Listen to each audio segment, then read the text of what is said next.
Assalamualaikum warahmatullahi wabarakatuh. Di sini saya akan menjelaskan materi manajemen resiko koperasi. Yang pertama itu ada jenis-jenis resiko koperasi.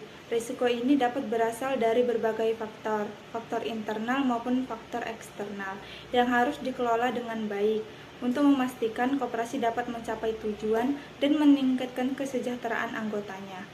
Ada beberapa jenis resiko utama yang dihadapi koperasi. Yang pertama itu ada resiko keuangan. Resiko keuangan berkaitan dengan masalah yang dapat mempengaruhi kestabilan keuangan koperasi, seperti kesulitan dalam memenuhi kewajiban finansial, fluktuasi pendapatan, atau kegagalan dalam pengelolaan arus kas. Yang kedua ada resiko operasional. Resiko operasional terkait dengan gangguan dalam proses internal atau sistem yang digunakan dalam operasional koperasi. Hal ini bisa meliputi kesalahan dalam pengelolaan sumber daya, kegagalan teknologi, atau ketidakefisienan dalam proses operasional. Yang ketiga, resiko pasar. Resiko pasar timbul akibat fluktuasi harga barang dan jasa yang diperdagangkan oleh koperasi, serta perubahan kondisi pasar yang dapat mempengaruhi penjualan dan pendapatan koperasi. Oleh karena itu, diversifikasi produk dan pasar adalah salah satu strategi untuk mengurangi resiko ini. Yang keempat ada resiko sumber daya manusia. Risiko SDM mencakup masalah terkait dengan ketidakmampuan dalam mengelola karyawan atau anggota koperasi. Ini dapat mencakup kekurangan keterampilan, tingginya tingkat pergantian karyawan, atau konflik internal di antara anggota koperasi.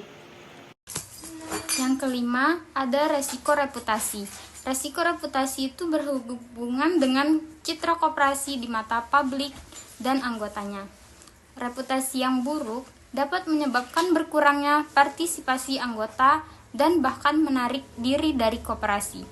Oleh karena itu, koperasi perlu menjaga hubungan yang baik dengan anggotanya dan selalu beroperasi secara transparan.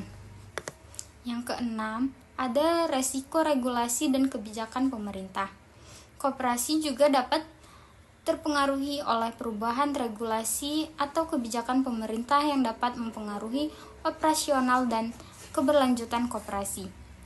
Kebijakan perpajakan, peraturan terkait koperasi, atau kebijakan ekonomi yang berubah menjadi ciptaan ketidakpastian yang mengganggu rencana bisnis koperasi. Ada penerapan manajemen resiko dalam koperasi. Manajemen resiko bertujuan untuk mengidentifikasi, menilai, mengelola, dan memantau resiko yang mungkin mempengaruhi operasi koperasi. Ada beberapa langkah dalam penerapan manajemen resiko di koperasi. Yang pertama itu ada identifikasi resiko. Langkah-langkah pertama dalam manajemen resiko adalah mengidentifikasi berbagai potensi risiko yang dapat mempengaruhi koperasi. Ini termasuk resiko keuangan, operasional, pasar, sumber daya manusia, reputasi, serta resiko yang berhubungan dengan perubahan regulasi. Yang kedua, ada penilaian dan analisis resiko.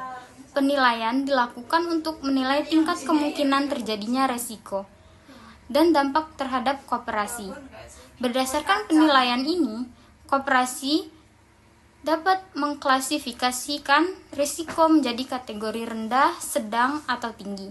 Metode analisis yang dapat digunakan meliputi teknik kuantitatif dan kualitatif, serta tools seperti analisis SWOT atau political, ekonomi, sosial, dan teknologikal. Yang ketiga itu ada pengendalian risiko. Pengendalian ini bisa dilakukan melalui mitigasi, yaitu dengan mengurangi kemungkinan terjadinya risiko atau dengan melakukan transfer risiko, seperti asuransi untuk melindungi koperasi dengan kerugian finansial akibat risiko tertentu. Koperasi ini juga bisa melakukan diversifikasi usaha atau produk untuk mengurangi ketergantungan pada satu sumber pendapatan yang rentan terhadap fluktuasi pasar. Yang keempat itu ada pemantauan dan evaluasi risiko. Proses pemantauan ini memungkinkan koperasi untuk segera mengambil tindakan korektif jika terdapat perubahan kondisi yang mempengaruhi risiko. Evaluasi ini penting untuk mengetahui apakah strategi pengendalian yang diterapkan efektif dalam mengurangi atau mengeliminasi dampak dari risiko yang dihadapi. Yang kelima itu ada peningkatan kapasitas manajemen risiko. Pengelolaan koperasi perlu mengikuti pelatihan dan pendidikan terkait manajemen risiko serta mengadopsi sistem manajemen risiko yang sesuai dengan kebutuhan koperasi dalam jangka panjang. Ini akan meningkatkan kemampuan koperasi dalam mengantisipasi dan menghadapi tantangan yang ada. Dampak penerapan manajemen risiko terhadap kinerja koperasi. Penerapan manajemen risiko yang efektif dalam koperasi dapat memberikan dampak yang signifikan terhadap kinerja koperasi itu sendiri, baik dari segi operasional, keuangan, maupun reputasi. Beberapa dampak positif dari penerapan manajemen risiko terhadap kinerja koperasi. Yang pertama itu ada peningkatan stabilitas keuangan koperasi, yaitu salah satu dampak utama dari penerapan manajemen risiko koperasi adalah peningkatan stabilitas keuangan koperasi dengan mengidentifikasi dan mengelola risiko keuangan seperti fluktuasi pendapatan dan pengeluaran yang tidak terduga. Koperasi dapat lebih siap menghadapi perubahan kondisi ekonomi dan pasar. Oke teman-teman, kita lanjut yang kedua yaitu meningkatkan efisiensi operasional. Nah, jadi penerapan manajemen risiko juga dapat membantu meningkatkan efisiensi operasional koperasi dengan memetakan dan mengendalikan risiko operasional seperti kesalahan dalam prosedur, kegagalan teknologi, atau ketidakefisienan dalam penggunaan sumber daya.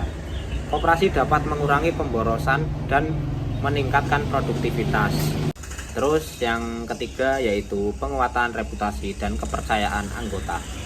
Nah, jadi resiko reputasi adalah salah satu faktor yang sangat berpengaruh terhadap berkelanjutan koperasi.